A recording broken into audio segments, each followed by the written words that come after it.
Hello बच्चों, नमस्ते। मैं अभिजीत शर्मा। आज शुरू करते हैं केमिकल काइनेटिक्स 12th स्टैंडर्ड का एक बहुत इजी और बहुत इंपॉर्टेंट टॉपिक। शुरुआत करेंगे थोड़े से फिजिक्स से।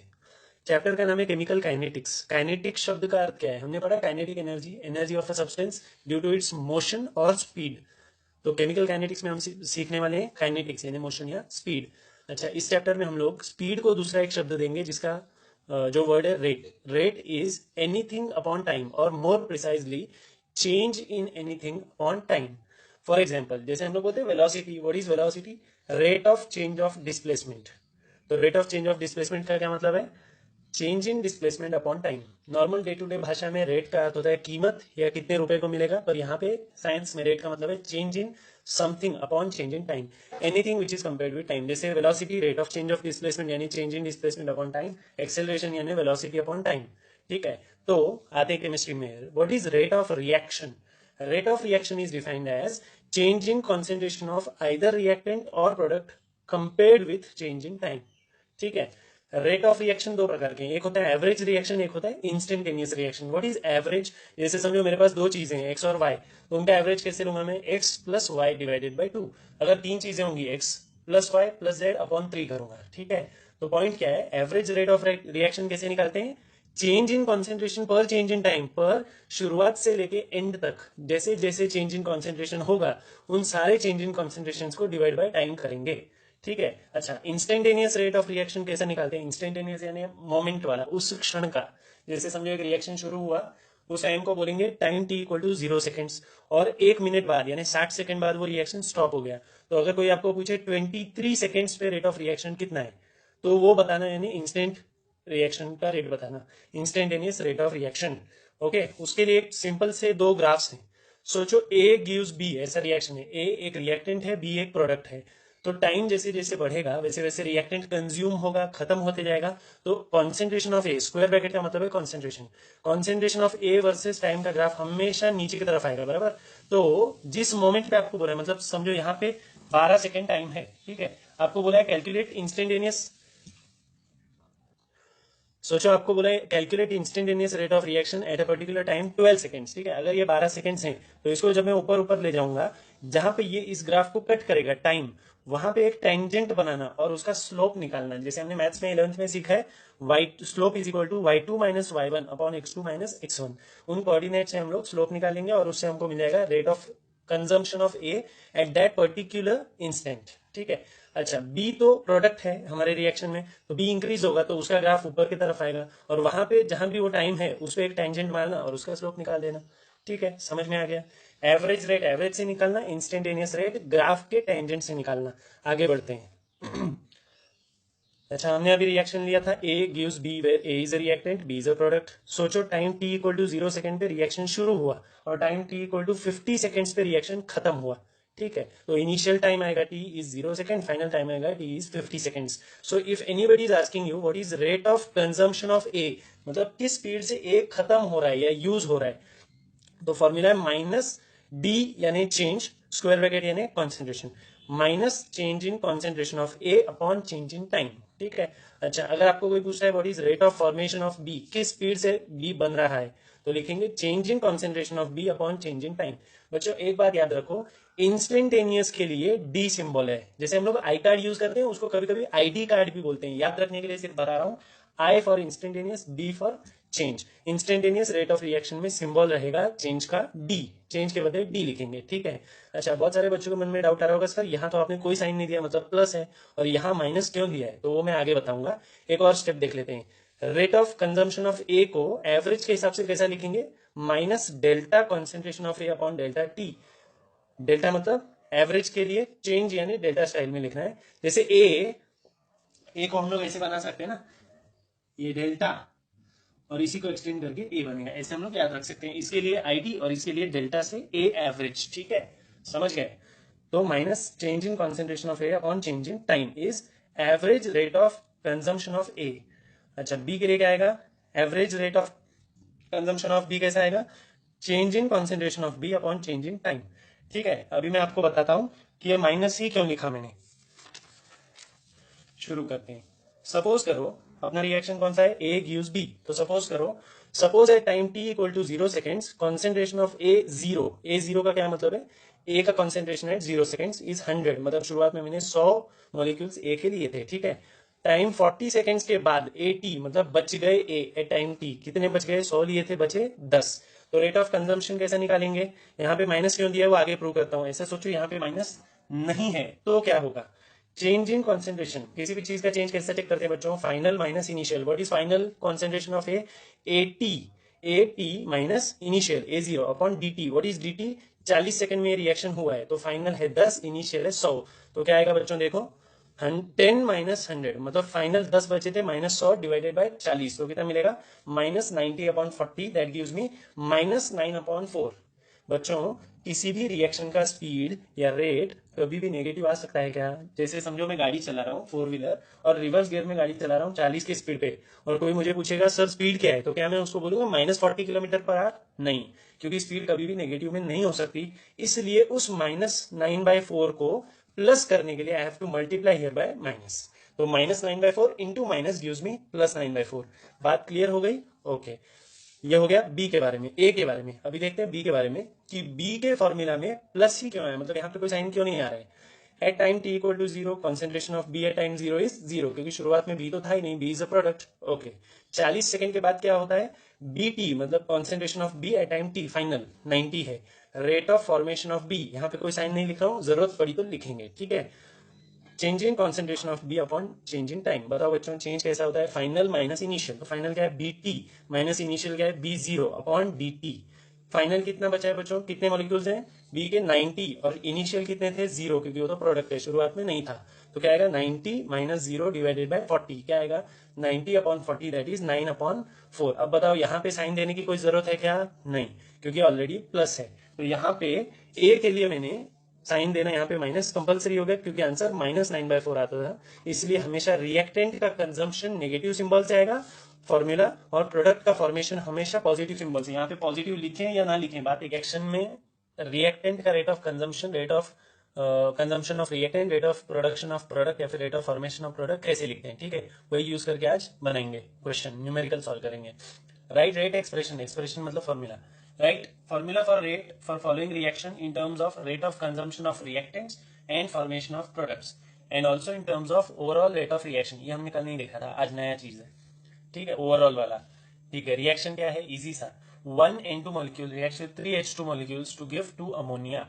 Rate of consumption of N2 कैसा आएगा, minus change in concentration of N2 upon change in time. याद है माइनस क्यों लिखा था, ओके, क्योंकि रिएक्टेंट का कॉन्सेंट्रेशन कम कम कम होते जाएगा तो स्पीड भी कम हो जाएगी, माइनस में ना लिखनी पड़े, इसलिए माइनस इंटू माइनस किया था, ठीक है। Rate of consumption of H2 क्या आएगा, minus change in concentration of H2 upon change in time, ठीक है, ये भी आपको याद है।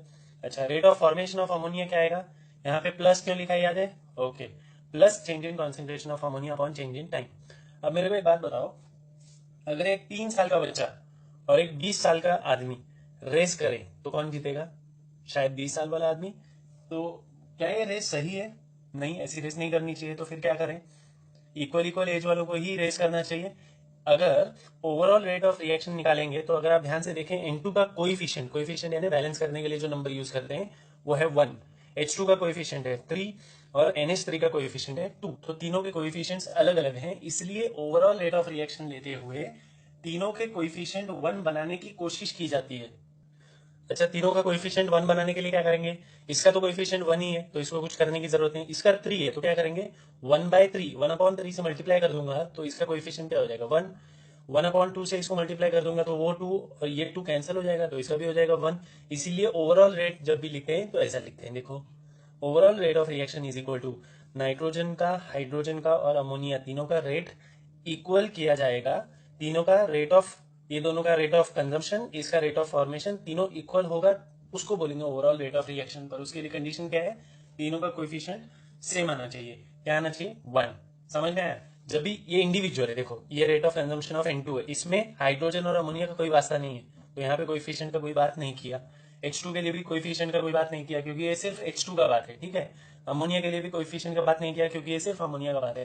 पर जब ओवरऑल का बात करोगे तो तीनों को कंपेयर करना पड़ेगा और कंपेयर करते हुए तीनों का कोएफिशिएंट 1 होना चाहिए, इसीलिए वो एग्जांपल दिया 3 साल का बच्चा और 20 साल का आदमी रेस नहीं करना चाहिए, ठीक है, सेम एज वालों ने ही रेस करना चाहिए, तभी हमको पता पड़ेगा रेस कोई जीता कोई हारा, ठीक है।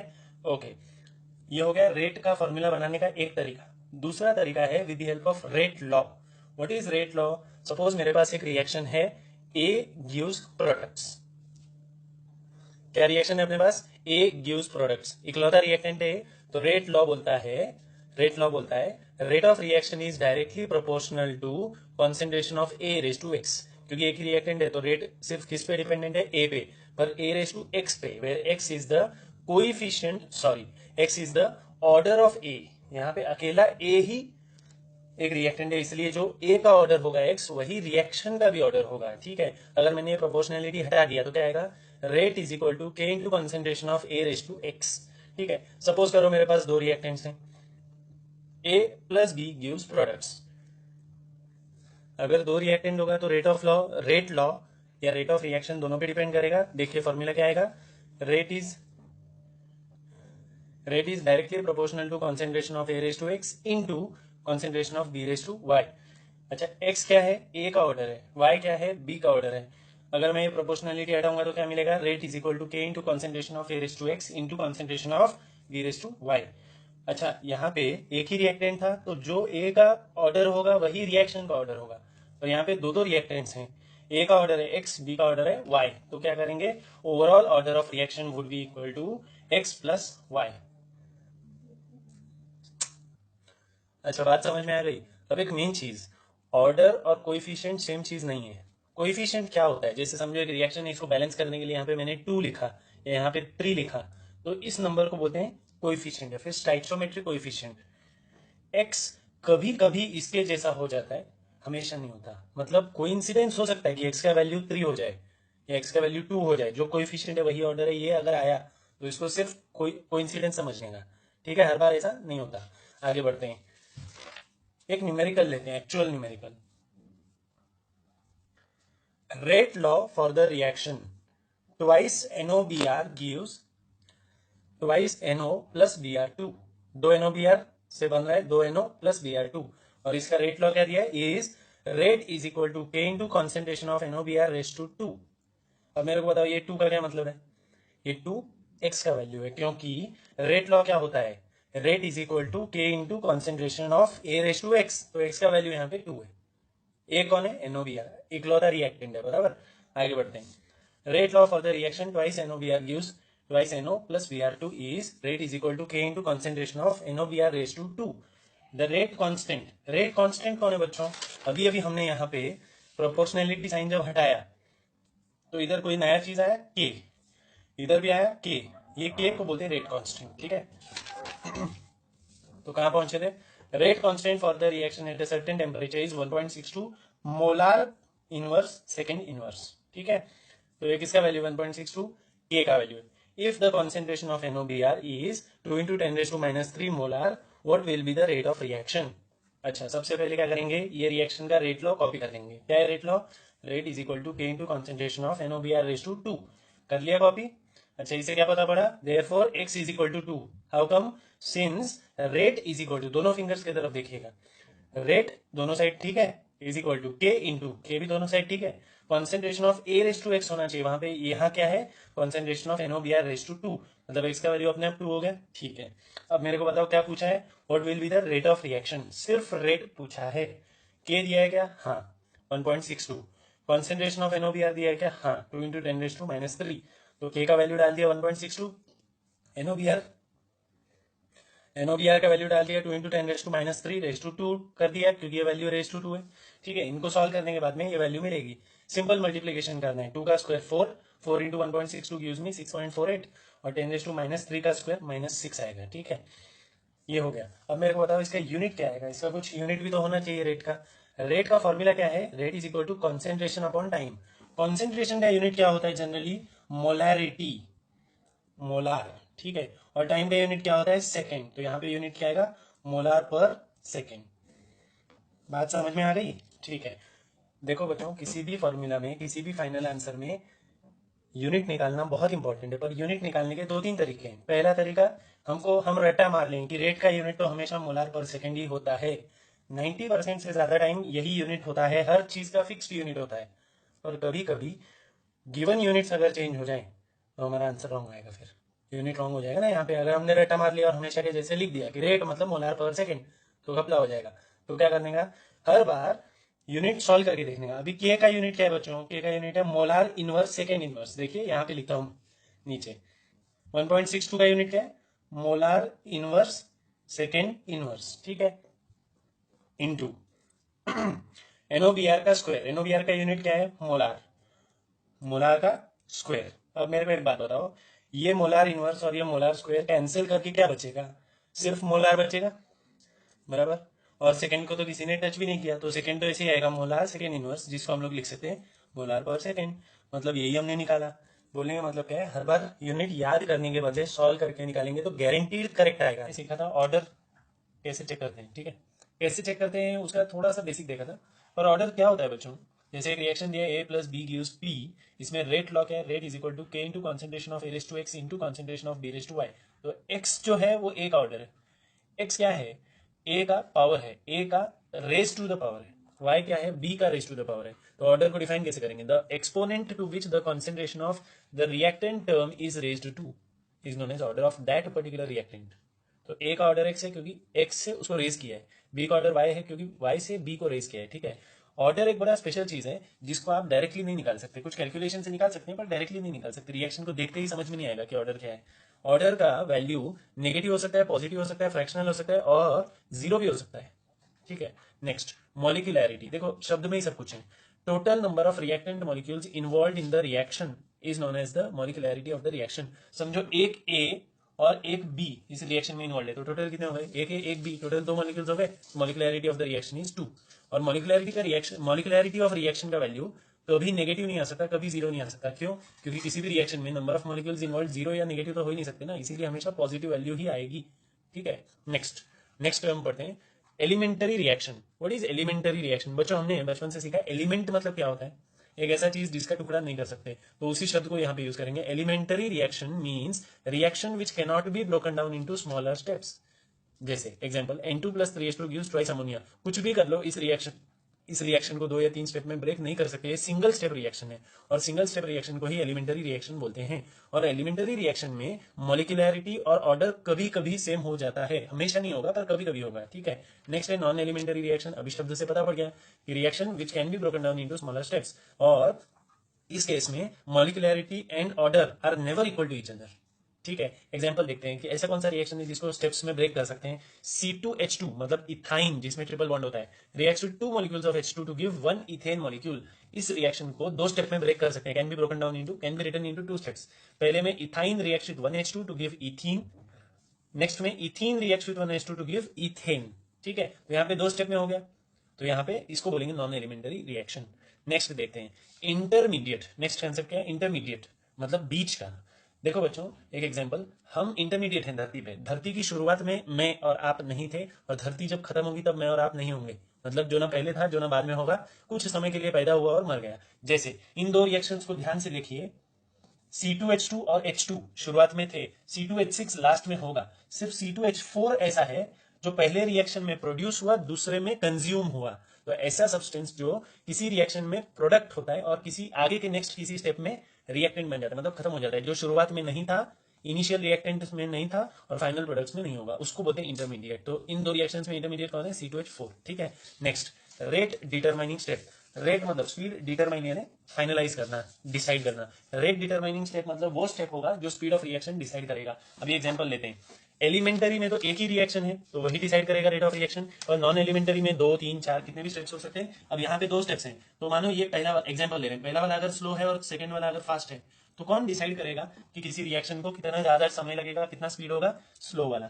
कैसे पता पड़ा, देखो बच्चों जैसे ही मैं बोलता हूँ कि 2 रिएक्शन है, स्लो है फास्ट है, तो बताओ कौन डिसाइड करेगा स्पीड, तो आपके मन में क्या आता है, जो स्लो है वो नहीं कर सकता, जो फास्ट है वही करेगा। एग्जाम्पल लेता हूँ, एक रिले रेस है, ABCD रिले रेस क्या होती है, ए नाम का व्यक्ति यहाँ से भागना शुरू करता है और यहाँ से एक बैटन होता है, एक लकड़ी का टुकड़ा होता है जो जाके बी को देता है 100 मीटर भाग के, बी वाला सी वाले को देता है, सी वाला डी वाले को देता है और डी वाला ए के पोजीशन पे आके बैठता है।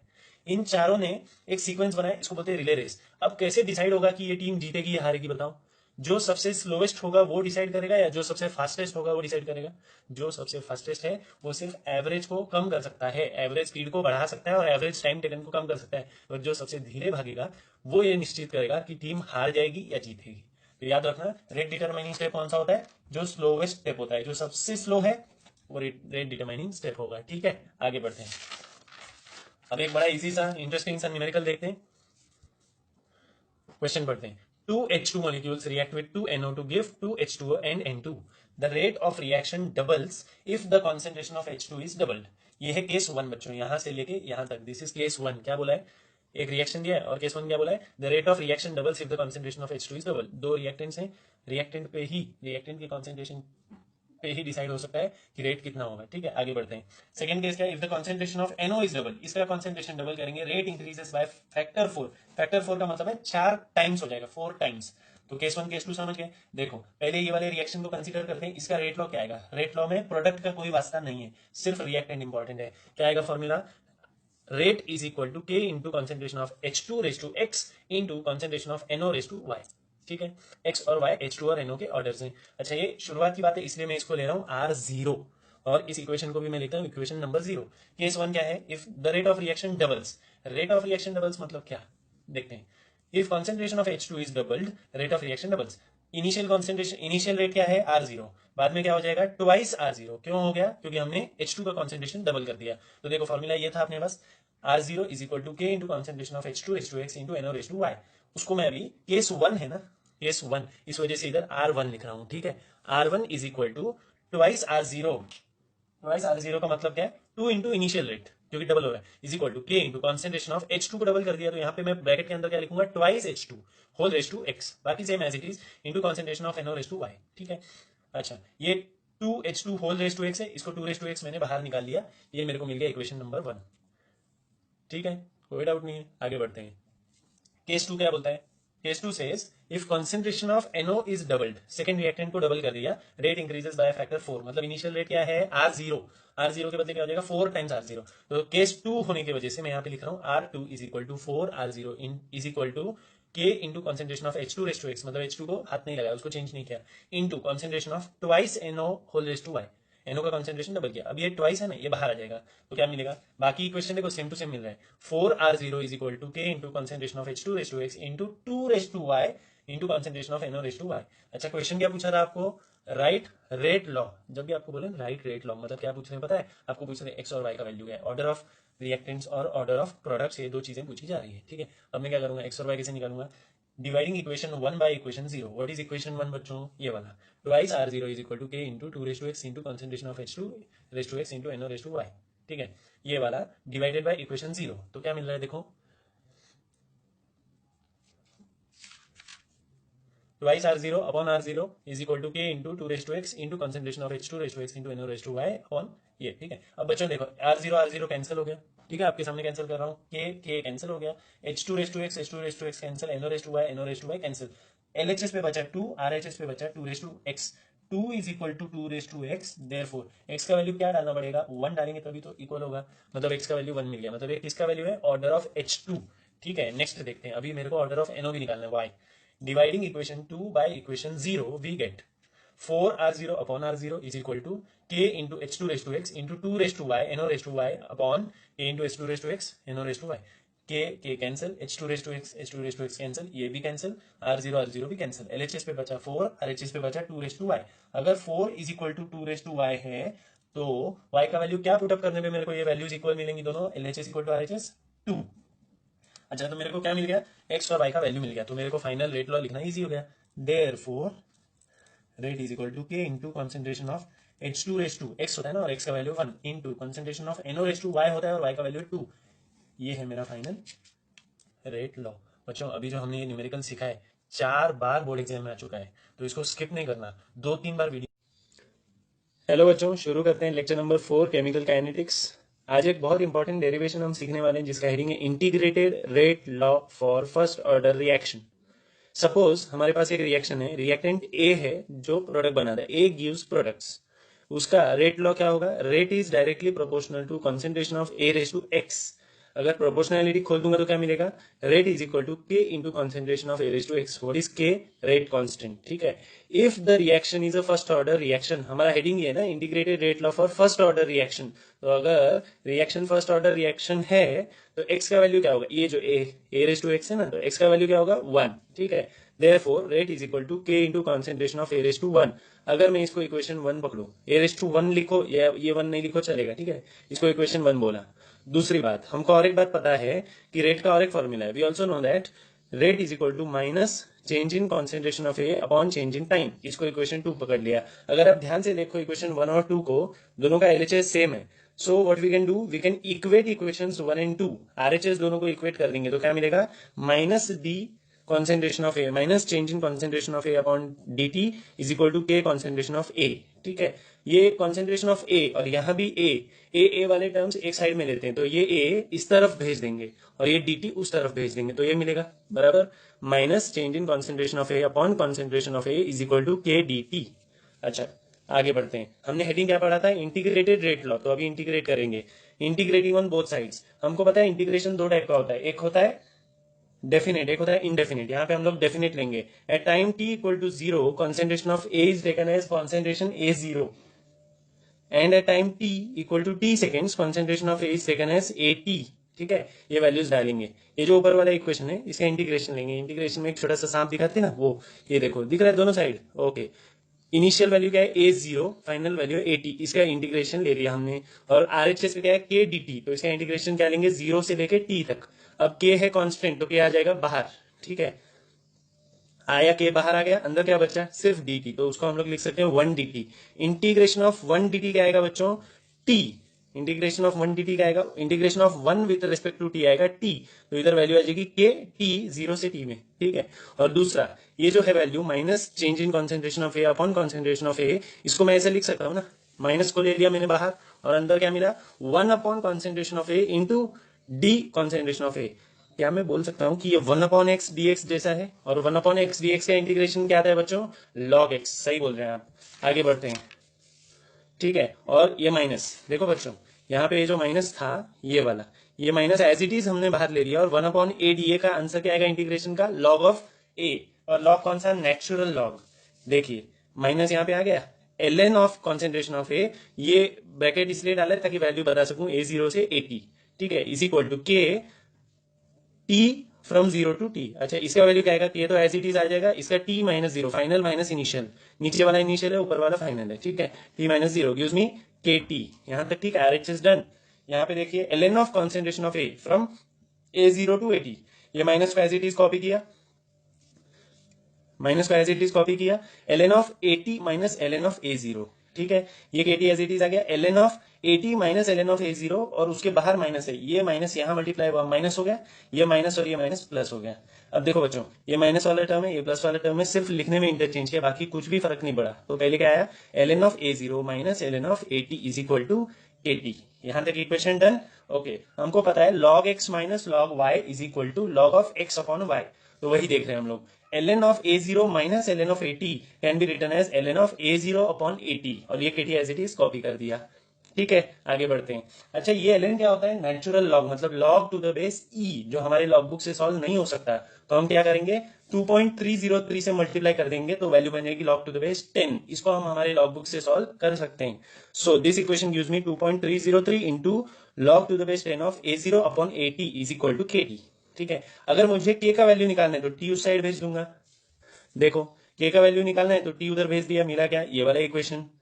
t का वैल्यू निकालना है तो k उस साइड भेज दूंगा, मिला क्या, ये वाला इक्वेशन. मतलब ये दोनों में से जो इक्वेशन आपको डिराइव करने वो आप कर सकते हैं. ठीक है.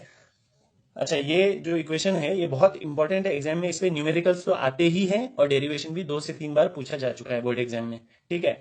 अच्छा, तो क्या करना चाहिए हमने ऐसे, जब भी कोई डेरिवेशन आए, अभी बता रहा हूं ताकि आप वीडियो पॉज करके क्या करना चाहिए, जब भी ऐसा कोई डेरिवेशन आए, ऐसा डेरिवेशन वीडियो पॉज करके स्टेप वाइज लिख लेना चाहिए. क्योंकि लिखने से हम प्रैक्टिस परफेक्ट हो जाते हैं और हमको याद रहने लगती हैं चीजें. ठीक है.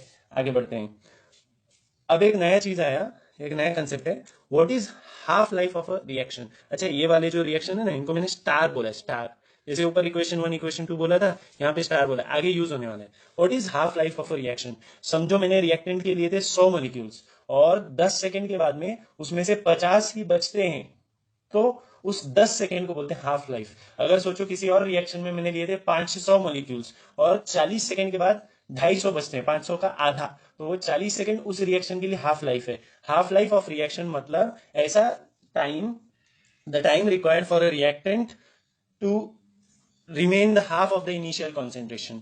ठीक है, आगे बढ़ते हैं। उसका भी एक एक्सप्रेशन है, derive expression for half life of a first order reaction. बहुत इजी डेरिवेशन है, ये वाला जो इक्वेशन है ना, ये वाला, इसमें यूज करना है हमको, इस पे ध्यान नहीं देना, अभी इसका काम हो गया। इस वाले में थोड़ा चेंजेस करेंगे। इनिशियल कॉन्सेंट्रेशन क्या लिया बच्चों, A0। फाइनल कॉन्सेंट्रेशन क्या लिया बच्चों, AT। After half time, half time क्या होता है बोला, हाफ टाइम या हाफ लाइफ, ऐसा समय जिसके बाद इनिशियल 100 लिया था तो 50 मॉलिक्यूल बचेंगे, 1000 लिया था तो 500 बचेंगे, 2 करोड़ लिया था तो 1 करोड़ बचेंगे। तो इनिशियल क्या है A0, फाइनल क्या है AT। After half life AT का कॉन्सेंट्रेशन बिकम्स A0 का half. After half life concentration of AT is equal to A0/2। ये है हाफ लाइफ। ठीक है, इसके डेरिवेशन देखते हैं, इस इक्वेशन पे फोकस कर रहे हैं हम लोग। अच्छा, मेरे को एक बात बताओ बच्चों, अभी अभी मेरे पास एक इक्वेशन था, क्या था बच्चों equation, T is equal to, एक सेकेंड ना, थोड़ा एडजस्ट कर लेता हूँ। क्या इक्वेशन था, T is equal to 2.303 upon K into log to the base 10 of A0/AT। अच्छा, A0 चेंज होगा क्या, इनिशियल वैल्यू कभी नहीं बदलती, तो ये A0 एज इट इज लिख लिया। लॉग टू द बेस 10 भी नहीं बदला, 2.303 भी नहीं बदला, K भी नहीं बदला, T के बदले यहाँ पे T हाफ लिखा है, मतलब हाफ टाइम। AT था ना, what is AT, final time, पर हम यहाँ पे क्या डिराइव कर रहे हैं, हाफ टाइम। तो AT के बदले आएगा A0/2, इनिशियल का हाफ। ठीक है, यहां तक क्लियर है। अब मैं आपको बता देता हूं, ये A0 और ये A0 कैंसिल हो जाएगा, ये क्या है 2 ऊपर आएगा, डिनोमिनेटर का डिनोमिनेटर क्या होता है, न्यूमरेटर। मैंने आपको बताया हुआ है पहले, दुश्मन का दुश्मन क्या होता है, दोस्त। तो ये 2 किधर है, अपॉन के अपॉन में, डिनोमिनेटर का डिनोमिनेटर न्यूमरेटर होता है, ये 2 चलेगा ऊपर। लॉग ऑफ 2 बना, ठीक है, log of 2 to the base 10 निकालोगे लॉग बुक से तो वैल्यू आएगी 0.3010। ठीक है, ये वैल्यू और ये भी एक कांस्टेंट है, दोनों मल्टीप्लाई कर दिया तो वैल्यू मिलेगी 0.693 upon K. T half is equal to 0.693 upon K. एक बहुत इंपॉर्टेंट चीज, यहाँ ये एक्सप्रेशन खत्म हो गया, ये फाइनल आंसर है डेरिवेशन का। और एक बहुत इंपॉर्टेंट चीज, कभी कभी ना एग्जाम में ऐसे पूछा जाता है, ऐसा कौन सा रिएक्शन है, ऐसे कौन से ऑर्डर का रिएक्शन है जिसमें टी हाफ का वैल्यू इनिशियल या फाइनल कॉन्सेंट्रेशन पे डिपेंड ही नहीं करता, तो वो फर्स्ट ऑर्डर है, क्योंकि हमने फर्स्ट ऑर्डर डिराइव किया है। टी हाफ की वैल्यू 0.693 अपॉन के तो रेट कांस्टेंट है, नए इनिशियल कॉन्सेंट्रेशन की वैल्यू है, नए फाइनल की, और ये तो ये कांस्टेंट है, मतलब टी हाफ की वैल्यू हमेशा फिक्स आती है फर्स्ट ऑर्डर रिएक्शन में। कब, मतलब हर एक रिएक्शन के लिए अलग अलग फिक्स्ड वैल्यूज आएगी, किसी रिएक्शन के लिए 5 आएगी, किसी रिएक्शन के लिए 40 आएगी, और जिसके लिए 40 आएगी उसके लिए हमेशा 40 आएगी, भले आप 1000 मॉलिक्यूल लो शुरुआत में या 10,000 लो, उससे कोई फर्क नहीं पड़ता। अब बहुत इजी से ग्राफ्स हैं वो देखते हैं। कॉन्सेंट्रेशन ऑफ ए रिएक्शन में, reactant versus time, concentration of A, time जैसे जैसे बढ़ेगा, लेफ्ट टू राइट देखिए टाइम बढ़ते जा रहा है, वैसे वैसे रिएक्टेंट का कॉन्सेंट्रेशन कम कम कम कम होते जाएगा। ठीक है, क्योंकि रिएक्टेंट तो कंज्यूम होगा, यूज हो जाएगा। अच्छा, इनिशियल कॉन्सेंट्रेशन अगर मैं बढ़ाते जाऊंगा तो रेट बढ़ते जाएगा। एक्चुअल में इनिशियल कॉन्सेंट्रेशन बढ़ता नहीं है, पर अगर मैंने एग्जांपल लिया 100 मॉलिक्यूल लेके देखे और रिएक्शन का स्पीड चेक किया, रेट चेक किया, फिर 200 लेके चेक किया, फिर 400 लेके चेक किया, जैसे जैसे इनिशियल कॉन्सेंट्रेशन बढ़ाऊंगा रेट ऑफ रिएक्शन बढ़ते जाएगा, 45 डिग्री पे आएगा स्ट्रेट लाइन। ठीक है, अब एक बड़ा इंपॉर्टेंट बात, हर महाराष्ट्रियन आदमी इंडियन है कंपलसरी, पर हर इंडियन आदमी महाराष्ट्रियन होगा इसकी कोई गारंटी नहीं। हो सकता है कोई तमिलनाडु का हो तो वो मराठी आदमी नहीं है, हो सकता है वो आसाम का हो तो वो मराठी आदमी नहीं है। वैसे ही दुनिया का हर लॉग वाला ग्राफ स्ट्रेट लाइन ही होगा, और दुनिया का हर स्ट्रेट लाइन ग्राफ लॉग वाला होगा इसकी श्योरिटी नहीं दे सकते, कभी कभी हो सकता है, कभी कभी नहीं भी होगा। ये क्यों ज्ञान बांट रहा हूं, अब आगे का ग्राफ देखने के लिए देखो, log of A0/AT versus time, ये ग्राफ स्ट्रेट लाइन ही आएगा क्योंकि लॉग इन्वॉल्व, किसी एक एक्सिस पे हो ना तो भी चलेगा, दोनों एक्सिस पे हो तो भी चलेगा। अच्छा, यहाँ पे भी देखो log A0/AT versus concentration versus time लोगे तो ग्राफ ऊपर से शुरू होगा, यहां से शुरू होगा, जीरो से, ओरिजिन से नहीं शुरू होगा। ठीक है, और वर्सेस कॉन्सेंट्रेशन लोगे तो ओरिजिन से शुरू होगा, 45 डिग्री पे जाएगा। एक बात समझ गया क्या, ये तीनों ग्राफ स्ट्रेट लाइन है, पर इनमें से 2 लॉग है, मतलब लॉग वाला ग्राफ कंपलसरी स्ट्रेट लाइन है, पर हर स्ट्रेट लाइन ग्राफ लॉग होगा इसकी कोई गारंटी नहीं है। ठीक है, आज का लेक्चर यहीं समाप्त करते हैं। नेक्स्ट लेक्चर में हम लोग जीरो ऑर्डर रिएक्शन का इंटीग्रेटेड रेट लॉ देखेंगे। Thank you so much. उम्मीद करता हूँ आपने ये सारा डेरिवेशन कॉपी कर लिया है और नया derivation integrated rate law for zeroth order reaction. Video शुरू करने से पहले आप सबसे रिक्वेस्ट है, अगर आपको ये सारे वीडियो लेक्चर्स समझ में आ रहे हैं तो लाइक कीजिए और कमेंट कीजिए कि हाँ समझ में आ रहा है सर। अगर नहीं आ रहे हैं तो प्लीज कमेंट कीजिए कि सर नहीं समझ रहा है, तो मैं अलग तरीके से बताने का कोशिश करूंगा, कंसेप्ट अलग तरीके से बनाने का कोशिश करूंगा, ठीक है। पर रिप्लाई दीजिए वरना मुझे पता ही नहीं चलेगा मेरे बच्चों को क्या चाहिए, क्या समझ में आ रहा है, क्या समझ में नहीं आ रहा है, ठीक है। शुरू करते हैं। Integrated rate law for zeroth order reaction. What is zeroth order? First order वो था जिसमें एक्स का वैल्यू क्या था, 1। समझो रिएक्शन है A gives products. Rate law क्या है? Rate is directly proportional to A raise to X. अगर मैंने प्रोपोर्शनलिटी हटाया तो क्या मिलेगा? Rate is equal to K into concentration of A raise to X. If the reaction is zeroth order that is X की value 0 आएगी, ठीक है। आगे बढ़ते हैं। तो अगर मैंने x का वैल्यू यहाँ पे 0 पुटअप किया तो क्या मिलेगा? Rate is equal to K into concentration of A raise to 0। Anything raise to 0 is 1 and k into 1 would be k only. Therefore rate is equal to k। इक्वेशन 1 बोल दिया इसको, ठीक है। वी ऑल्सो नो दैट, क्या पता है हमको? रेट का दूसरा formula, rate is equal to minus change in concentration of A upon change in time.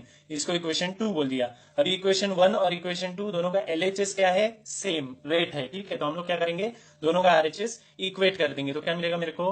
देखो ये एक है और ये एक है, दोनों को इक्वेट किया, minus DA upon DT is equal to K। मिल गया, ठीक है। आगे बढ़ते हैं। पिछले इक्वेशन, पिछले फर्स्ट ऑर्डर रिएक्शन जैसा ये dt को उस तरफ भेज देंगे। यहाँ कोई है क्या? कॉन्सेंट्रेशन ऑफ ए वाला ए रेज टू 0 था ना, तो यहाँ से कोई नहीं जाएगा वहां, ये dt सिर्फ वहां जाएगा। तो क्या मिलेगा? देखो minus change in concentration of A is equal to K dt।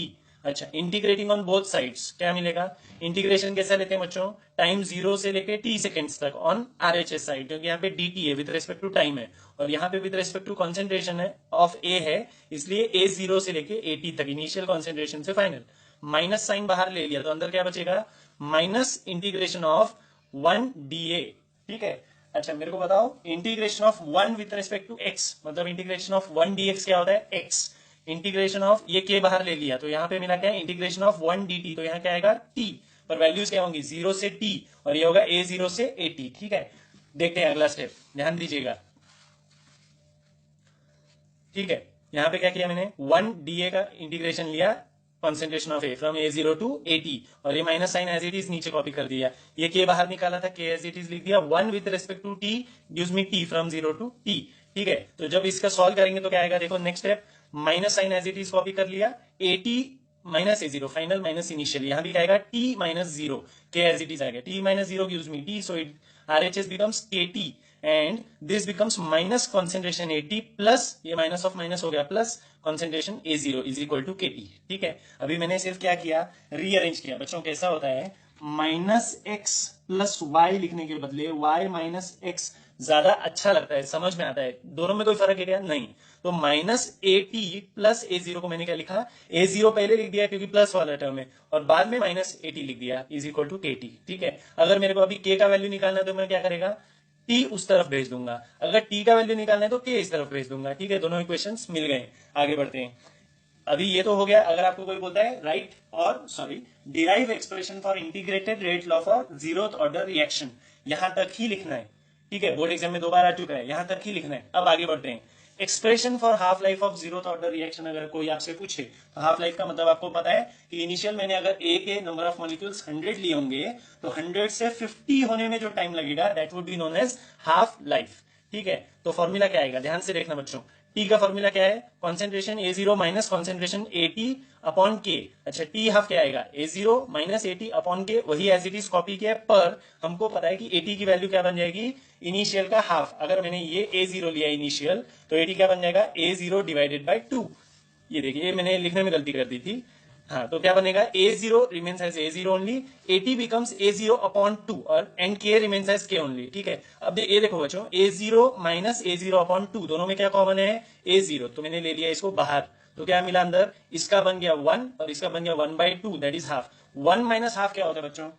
एक में से आधा गया तो क्या बचेगा? आधा बचेगा, सिर्फ ये रहा। T half is equal to A0 into half upon K. अच्छा, ये 2 जो है वो नीचे चले जाएगा, तो क्या मिलेगा मेरे को final equation? T half is equal to A0 upon 2K। ये किसका इक्वेशन है? Half life expression for zeroth order reaction. एक बहुत इंपॉर्टेंट चीज है, फर्स्ट ऑर्डर रिएक्शन का जो पिछला लेक्चर था उसमें हमारा फॉर्मूला क्या मिलता था?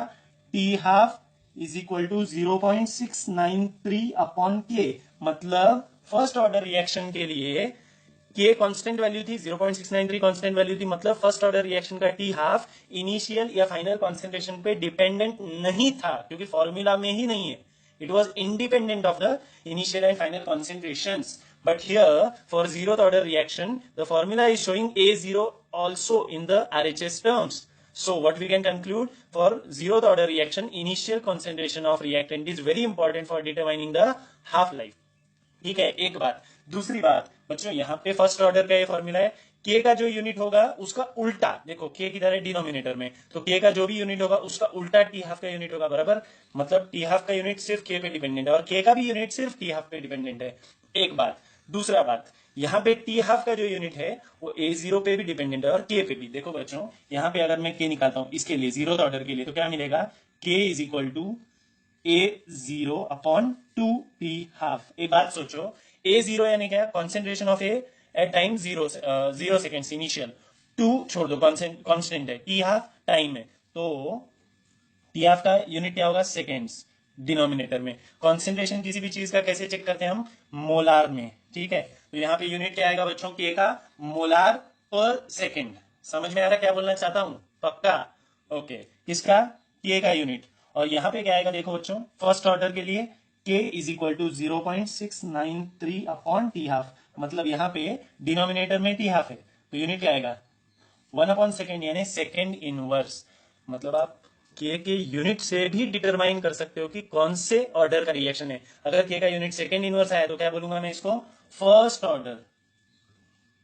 ठीक है, और अगर के का यूनिट मोलार पर सेकेंड आया तो क्या बोलूंगा मैं, जीरोथ ऑर्डर. जीरोथ ऑर्डर का ही डेरिवेशन सीख रहे हैं ना हम लोग, पक्का याद रहेगा, समझ गए. ओके, आगे बढ़ते हैं. हमने फर्स्ट ऑर्डर वाले में भी कुछ ग्राफ्स देखे थे, यहाँ पे भी बहुत सिंपल सिंपल दो छोटे छोटे ग्राफ्स हैं. पहला ग्राफ देखिए, concentration of A0 versus time. देखो बच्चों, टाइम जैसे जैसे बढ़ेगा वैसे वैसे रिएक्टेंट का कॉन्सेंट्रेशन क्या होगा, कम होते जाएगा, इनवर्सली प्रोपोर्शनल है, इसलिए नीचे ज्यादा वाला लाइन दिखाई देगा. ये तो इजी ग्राफ है. नेक्स्ट देखो, बड़ा important graph, rate of reaction versus concentration of A. Initial concentration हो या फाइनल कॉन्सेंट्रेशन हो, रेट वर्सेस ए का कॉन्सेंट्रेशन धीरे धीरे क्या होगा बच्चों, रिएक्टेंट है तो कम होते जाएगा. ठीक है, अच्छा उल्टा आएगा, मतलब ए का कॉन्सेंट्रेशन कम होते जाएगा. अगर मैंने कॉन्सेंट्रेशन बढ़ाया, शुरुआत में 100 मोलिक्यूल लिए, फिर थोड़े टाइम बाद और 10 डाल दिया, और 50 डाल दिया, और 100 डाल दिए, तो बढ़ते जाएगा. भले ही बढ़े या कम हो, रेट सेम रहेगा. मतलब 100 मॉलिक्यूल हो तो भी वैसा ही रेट ऑफ रिएक्शन, और 10 हो तो भी वैसा ही, 10 करोड़ हो तो भी वैसा ही. ये सुनने में समझने में थोड़ा ऑकवर्ड लगता है, पर सच यही है. जीरो ऑर्डर रिएक्शन का यही मतलब है, ऐसा रिएक्शन जिसमें रिएक्टेंट के कॉन्सेंट्रेशन से कोई फर्क ही नहीं पड़ता हो, जीरो फर्क पड़ता हो, इसलिए बोलते हैं जीरोथ ऑर्डर रिएक्शन. इसका एग्जांपल क्या होना चाहिए, सोचो अभी कोरोना वायरस का संकट टल जाने के बाद जब लेक्चर शुरू होंगे, क्लास में एक बच्चा आएगा सुबह 7 बजे के लेक्चर में समझो, और बाकी बच्चे 7:15 बजे आए. ऐसा होना नहीं चाहिए. फॉर एग्जाम्पल दे रहा हूँ, 7 बजे एक बच्चा है और टीचर भी 7 बजे क्लास में प्रेजेंट है, तो टीचर ने ये नहीं सोचना चाहिए कि एक ही बच्चा है, क्या पढ़ाऊं या धीरे धीरे पढ़ाता हूं. टीचर ने ये सोचना चाहिए, एक बच्चा हो या 100 बच्चे हो, मैं मेरी स्पीड वही रखूंगा जो हर बच्चे को समझ सके. जो लेट आएगा उसका वो मिस हुआ, वो बाद में बच्चा रिवाइज करेगा, घर पे जाके डाउट लेके आ जाएगा, पर पढ़ाते हुए वही स्पीड रहेगी. बच्चे कम हो या ज्यादा, टीचर को और टीचिंग को कोई फर्क नहीं पड़ना चाहिए, समझा. क्योंकि वरना जो बच्चा 7 बजे आया उसका तो 15 मिनट बर्बाद हो जाएगा, उसका तो नुकसान हो जाएगा, और वो नहीं होना चाहिए, समझ गए. नेक्स्ट, कुछ रिएक्शंस बड़े अलग होते हैं. कुछ ऐसे रिएक्शंस हैं जिनको हम बोलते हैं सूडो फर्स्ट ऑर्डर. सूडो शब्द का अर्थ होता है झूठ मूठ का, मतलब जो सच में नहीं है, false. Pseudo first order reaction मतलब जो रिएक्शन शायद सेकंड ऑर्डर, थर्ड ऑर्डर या फोर्थ ऑर्डर है, पर वो दिखता है फर्स्ट ऑर्डर. एग्जाम्पल लेते हैं, समझो ए और बी नाम का दो रिएक्टेंट्स मिलके प्रोडक्ट्स बनाता है. ठीक है, तो रेट लॉ क्या बनेगा, rate is directly proportional to concentration A raise to X into concentration B raise to Y. अगर एक्स का वैल्यू 1 है और वाई का वैल्यू 0 है, तो रेट लॉ क्या बनेगा, rate is equal to K into concentration of A raise to 1 into concentration of B raise to 0, and we know that anything raise to 0 gives us 1, so rate is equal to K into concentration of A raise to 1, that is A. तो अभी इसको देख के क्या लग रहा है बच्चों कि फर्स्ट ऑर्डर रिएक्शन है, पर है क्या फर्स्ट ऑर्डर, नहीं, ये सूडो फर्स्ट ऑर्डर है. ये कब होता है पता है, जब बी इतना ज्यादा हो कि बी जब रिएक्शन में हिस्सा ले तो भी, और बी जब रिएक्शन में कम कॉन्सेंट्रेशन, देखो टाइम के हिसाब से बी का कॉन्सेंट्रेशन कम होगा तो भी रिएक्शन को कोई फर्क ना पड़े. इतना ज्यादा ले लिया, मतलब मानो एक एग्जांपल लेते हैं, एक आदमी के पास 500 करोड़ रुपए का प्रॉपर्टी है, उसमें से वो अगर किसी गरीब को एक 5 रुपए का पार्ले जी गिफ्ट कर दे, किसी गरीब को, भिखारी को मदद करने के लिए 5 रुपए का पार्ले जी दे दे, तो क्या उसकी प्रॉपर्टी में बहुत फर्क पड़ेगा? नहीं। ऐसा ही बी का कॉन्सेंट्रेशन इतना ज्यादा है कि बी इस रिएक्शन में यूज होगा, पर थोड़ा सा 500 करोड़ में से सिर्फ 5 रुपए खर्च होंगे, तो वो आदमी गरीब नहीं होगा। वैसे ही इस रिएक्शन में बी का कॉन्सेंट्रेशन इतना ज्यादा होता है और यूज इतना कम होता है कि बी के कॉन्सेंट्रेशन के चेंज की वजह से रेट में कोई फर्क नहीं पड़ता। समझे क्या बोलना चाहता हूं? ठीक है, आज के लिए इतना ही। पिछला डेरिवेशन और ये डेरिवेशन, पिछले लेक्चर का डेरिवेशन और ये लेक्चर का डेरिवेशन बहुत बहुत बहुत इंपॉर्टेंट है। डेरिवेशन भी पूछा गया है और न्यूमेरिकल तो आएगा ही आएगा एग्जाम में। ठीक है, इजी है, पर लिख के लेना और लाइक करना, शेयर करना और प्लीज कमेंट करना। अगर आपको नहीं समझ रहा है तो बोलना, सर ये चीज नहीं समझ में आ रही है। अलग तरीके से कर रहे हैं, collision theory and energy of activation. Collision मतलब प्रोसेस ऑफ कोलाइडिंग। कोलॉइड अलग होता है, कोलाइड अलग होता है। एक चीज जब दूसरे चीज से भिड़ती है, जैसे ये मेरा हाथ इस पे टैप कर रहा हूं, this is collision of my hand with this paper. Okay, तो किसी भी रिएक्शन में 4 स्टेप्स बड़े इंपॉर्टेंट है। वो 4 में से कोई भी एक मिस हो गया तो नहीं चलेगा। सोचो मैंने 2 रिएक्टेंट्स लिए हैं, ठीक है, कौन से 2 लिए हैं? एक लिया है ए और दूसरा लिया है सीबी, या इसको बीसी भी बोल सकते हैं थोड़े समय के लिए। ठीक है, इन दोनों का फर्स्ट होगा कोलिजन। अगर मैंने 100 मॉलिक्यूल्स लिए ए के और 100 लिए इस बीसी के, बीसी नाम का एक मॉलिक्यूल है, ठीक है, 100 लिए ए के 100 लिए बीसी के, अगर दोनों एक दूसरे से कोलाइड हुए तभी रिएक्शन हो सकेगा। अगर कोलिजन नहीं हुआ तो रिएक्शन होने का कोई चांस नहीं है। तो 100 में से अगर 20 मॉलिक्यूल्स कोलाइड नहीं हुए तो वो कभी भी प्रोडक्ट में कन्वर्ट नहीं हो पाएंगे। सोचो ये रिएक्शन है, A plus C B gives A B plus C, मतलब यहां से बी निकल के ए के साथ बॉन्ड बना रहा है और सी अकेला है। ठीक है, तो इसके लिए पहला स्टेप क्या है? कोलिजन। इन दोनों ने एक दूसरे से कोलाइड करना जरूरी है। सोचो मेरे पास 100 ए और 100 बी सी है, तो 80 ही प्रोडक्ट बन सकेंगे अगर 80 कोलाइड हुए। तो 80 मॉलिक्यूल अगर एक दूसरे से कोलाइड होंगे तो जो 20 जो कोलाइड नहीं हुए उनका कोई चांस नहीं है। ठीक है, ये रिपीट इसलिए कर रहा हूं क्योंकि बड़ा इंपॉर्टेंट है। तो बचे कितने? 20 तो कोलाइड ही नहीं हुए, तो 80 मॉलिक्यूल्स प्रोडक्ट के बनने का चांसेस है। अच्छा, वो जो कोलिजन हुआ वो धीरे से हुआ या जोर से, वो भी बड़ा इंपॉर्टेंट चीज है। अगर धीरे से कोलिजन हुआ होगा तो नहीं चलेगा। एक्टिवेशन एनर्जी मतलब the minimum amount of energy required for reactants to get converted into products. अगर 100 में से 20 कोलाइड नहीं हुए तो वो आउट, बचे 80। 80 में से अगर 60 की एनर्जी, रिक्वायर्ड एनर्जी जितनी या उससे ज्यादा होगी तो ही वो 60 आगे जाके रिएक्टेंट से प्रोडक्ट में कन्वर्ट हो पाएंगे। ठीक है, मतलब और 20 आउट। अच्छा, नेक्स्ट स्टेप है orientation of reactant molecules. Orientation क्या होता है बच्चों? जब समझो अभी मैं ये पेन लेके यहाँ पे ए लिख रहा हूँ, ठीक है, अच्छा यही पेन को मैं अगर ऐसा लिखना चाहूंगा तो उतना इजीली ए नहीं लिख पाऊंगा। ठीक है, फर्क क्या पड़ा? हाथ मेरा है, पेन मेरा है, पेपर मेरा है। पेपर और पेन के बीच में कोलिजन तो हुआ, रिक्वायर्ड एनर्जी मतलब एक्टिवेशन एनर्जी भी मिली, बस फर्क किसमें पड़ा? ओरिएंटेशन। मतलब सही एंगल पे पेन अगर पेपर पे घसेगा तभी जाके रिएक्शन हो सकता है। समझ गए? नेक्स्ट देखते हैं कैसे। ए प्लस सी बी या बी सी दोनों को रिएक्ट करवा के मेरे को ए बी और सी बनाना है। 2 केसेस स्टडी करेंगे। केस 1 में क्या हो रहा है? ए है और सी है, बी है। एक सिंबॉलिक मैंने ये एटम्स के सिंबल लिए हुए, ठीक है, ये दोनों अगर एक दूसरे से ऐसे कोलाइड होंगे तो ए और बी मेरे को बनाना है ए बी और सी को अकेला छोड़ना है। ए और बी एक दूसरे को टच हो रहे हैं क्या? नहीं, तो यहाँ पे कोई रिएक्शन नहीं होगा, no reaction would occur. Okay, case 2 देखते हैं। यहाँ पे क्या हो रहा है? A plus B C. देखो यहाँ पे क्या था? C was getting collided with A, so there was no reaction. Here B is getting collided with A, so there is going to be a formation of AB and C would get separated. समझा? Reaction तो same ही है, activation energy भी थी, collision भी हुआ था, फर्क क्या था? सिर्फ ओरिएंटेशन का। और ओरिएंटेशन का मतलब क्या होता है? अरेंजमेंट। बात समझे? अगर ये ऐसा अरेंजमेंट होगा, देखो ऐसे है ना, तो ये सी, ये दोनों ए और ये सी भी जब एक दूसरे से कोलाइड करेंगे, हिट करेंगे, तो ए और सी एक दूसरे को टच होंगे, हमको बनाना है ए बी, तो ये रिएक्शन नहीं होगा। पर अगर ऐसा है, ये वाला फिंगर अगर बी है, ये वाला फिंगर अगर ए है, सी है, और ये दोनों ऐसे कोलाइड हुए तो ए बी तो मिल गए, तो यहाँ पे बनेगा ए बी और सी बाय प्रोडक्ट हो जाएगा। समझ गए? ओरिएंटेशन बड़ा इंपॉर्टेंट है। उसके आगे चलते हैं। 4 मैंने आपको बोला था किसी भी रिएक्शन को होने के लिए 4 चीजें जरूरी है। कौन सी? कोलिजन होना बहुत जरूरी है, फिर एक्टिवेशन एनर्जी, फिर orientation of reactant molecules, and last but not the least potential energy barrier भी क्रॉस करना बहुत जरूरी है। तो हम लोग क्या सीख रहे थे? ए प्लस बी सी गिव्स, ऐसा रिएक्शन था। बी और सी के बीच में बॉन्ड है, ठीक है, ए और बी के बीच में बॉन्ड नहीं है, इन दोनों का होगा कोलिजन। यहाँ पे बॉन्ड बनना शुरू होगा बच्चों, ठीक है, बॉन्ड बनना शुरू हुआ। ये जो डॉटेड लाइन है क्या दिखा रही है? बॉन्ड की शुरुआत, आधा बॉन्ड बना है, मतलब बॉन्ड फॉर्मेशन कंप्लीट नहीं हुआ है। बी और सी के बीच में एक स्ट्रेट लाइन है, डॉटेड बॉन्ड नहीं है। स्ट्रेट लाइन है मतलब बॉन्ड था, वो धीरे धीरे टूटेगा, और टूटेगा तो वीक बॉन्ड में कन्वर्ट होगा। अभी तक ये पूरा टूटा नहीं, इसलिए ये भी डॉटेड लाइन दिखाया है, और आगे जाके क्या होगा? ये भी टूट जाएगा और यहाँ पे बन जाएगा एक स्ट्रेट लाइन बॉन्ड, मतलब ए बी का बॉन्ड बन गया और सी सेपरेट हो गया। समझे? ए प्लस बी सी, बी और सी के बीच का बॉन्ड टूटा, धीरे धीरे टूटा, और ये वाला बॉन्ड धीरे धीरे बनने लगा है। देखो और फिर ए बी के बीच का बॉन्ड पूरा बन गया और बी और सी के बीच का बॉन्ड पूरा टूट गया। तो एक बात इंपॉर्टेंट क्या है, ए ने बी सी को अटैक किया या दोनों ने एक दूसरे को अटैक किया, कोलिजन हुआ, एक्टिवेशन एनर्जी हुई, साथ में एक्टिवेशन एनर्जी के साथ साथ एक बैरियर, बैरियर यानी क्या, मराठी में जिसको अड़थड़ा बोलते हैं, ठीक है, एक प्रॉब्लम, एक बैरियर हमको क्रॉस करना है पोटेंशियल एनर्जी का। ए ने इतने जोर से बीसी को अटैक करना है कि बी और सी के बीच का बॉन्ड टूट जाए। जैसे समझो दो लोगों के बीच में एक डील हो रही है 1 करोड़ रुपए की, ठीक है, बी और सी के बीच में। अगर ए आके बी को 200 करोड़ का ऑफर देता है, ए सॉरी बी और सी के बीच में 100 करोड़ की डील हो रही है और ए आके बी को 200 करोड़ का ऑफर देता है, तो ये वाला बॉन्ड टूट जाएगा और ये वाला बॉन्ड बन जाएगा। यही तो है पोटेंशियल एनर्जी बैरियर को क्रॉस करना। अब देखते हैं ग्राफ की मदद से, वाई एक्सिस पे क्या है एनर्जी, एक्स एक्सिस पे क्या है time. As the reaction progresses time बढ़ते जाएगा, ठीक है। शुरुआत में रिएक्टेंट था, बाद में हमको प्रोडक्ट बनाना है। ये ग्राफ बड़ा इंपॉर्टेंट है, लाइफ के हिसाब से भी आगे बताऊंगा।